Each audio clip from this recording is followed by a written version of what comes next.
आपने आरण्यक समझाया, संहिता बताई, वेद बताया, वेदांत बताया, तो इसमें पुराण की भूमिका और साथ ही स्मृतियों की भूमिका, उनकी भूमिकाएं क्या है?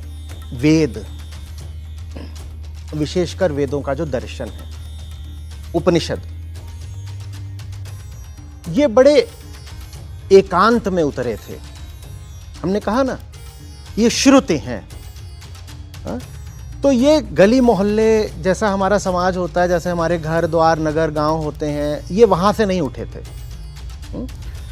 जो लोग एकांत में चले गए थे, जिन्होंने अपने आप को दुनिया के झंझटों से आज़ाद कर लिया था, उन्होंने कुछ बातें जानी थी और वो बहुत ऊंची क्षमता और बुद्धिमत्ता और ध्यान के लोग थे।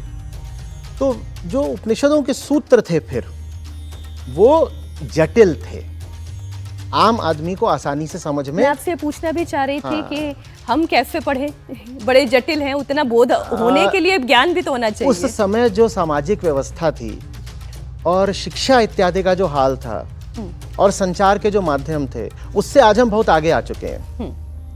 एक तो उस समय पर वर्ण व्यवस्था चलती थी जिसमें यह आवश्यक ही नहीं था कि बहुत लोग शिक्षा ग्रहण करें, या उनकी शिक्षा होती भी थी तो व्यावसायिक शिक्षा होती थी, जिसको आप कहोगे प्रोफेशनल या वोकेशनल एजुकेशन। तब न तो प्रिंटिंग टेक्नोलॉजी थी और न ही इंटरनेट था। उस समय बड़ा मुश्किल था कि वो बातें सीधे सीधे आम आदमी समझ पाए, क्योंकि एक तो व्याख्या के लिए उसके पास ऐसा नहीं था कि जल्दी से गूगल कर लेगा, और दूसरी बात बहुत संभावना ये थी कि वो व्यक्ति खुद भी बहुत पढ़ा लिखा नहीं है। क्योंकि ज्यादातर लोग क्या कर रहे थे भाई, अर्थव्यवस्था कृषि प्रधान थी, लोग खेती कर रहे थे, उन्हें कोई आवश्यकता ही नहीं पड़ती थी बहुत ज्यादा पढ़ने लिखने की, या पढ़ते भी थे तो अपने बस काम मुताबिक पढ़ लिया।